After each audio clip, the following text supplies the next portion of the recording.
สวัสดีค่ะกลับมาพบกับยุ้ยอีกแล้วนะคะคำว่าแฟนเก่าบางครั้งมันก็เป็นอุปสรรคที่ยิ่งใหญ่สำหรับแฟนใหม่อย่างเรา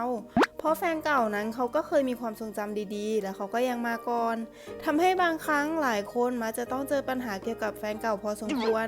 คลิปวิดีโอนี้เราเลยมานำเสนอ5สัญญาณชี้ชัดที่บอกว่าเขายังรักแฟนเก่าอยู่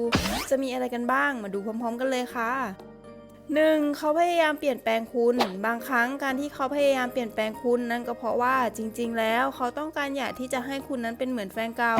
หรือคนที่เขาเคยชอบนั่นแสดงว่าจริงๆแล้วเขาไม่ได้ชอบในแบบที่เป็นคุณเลยซึ่งฟังดูอาจจะเจ็บเหมือนกันนะคะ 2. อยู่ดีๆก็เผลอพูดถึงแฟนเก่าเคยเจอไหมคะบางทีเขาอยู่ดีๆเขาก็เผลอพูดถึงแฟนเก่า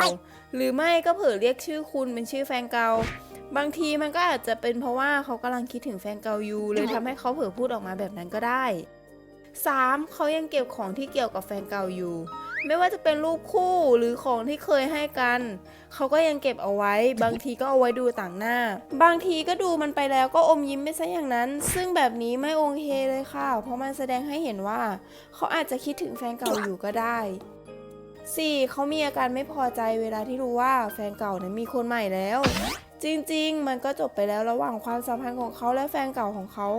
แต่ไงพอรู้ว่าแฟนเก่ามีคนใหม่เขาถึงต้องมีอารมณ์หรือแสดงท่าทีไม่พอใจด้วยล่ะหรือว่าจริงๆแล้วเขานั้นยังไม่ลืมแฟนเก่า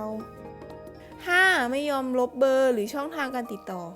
ก็เลิกกันไปแล้วแต่ทำไมยังติดต่อกันอยู่ก็ไม่เข้าใจเหมือนกันนะคะของแบบนี้บางทีมันก็ดูแล้วไม่เข้าท่าที่คนเคยรักกันแต่เลิกกันไปแล้วก็ยังคงติดต่อกันอยู่เพราะบางครั้งถ่านไฟเก่ามันก็แรงพอตัวอยู่และนี่ก็คือ5สัญญาณชี้ชัดที่บ่งบอกว่าเขานั้นยังคิดถึงแฟนเก่าอยู่ถ้าการกระทำของเขาแสดงออกมาชัดเจนแบบนี้ให้ระวังไว้เลยนะคะเพราะโอกาสที่เขาจะกลับไปรีเทิร์นมีสูงมากๆถ้าชอบคลิปนี้อย่าลืมกดไลค์กดแชร์กด Subscribe เป็นกำลังใจให้ยุ้ยในการทำคลิปดีๆต่อไปด้วยนะคะ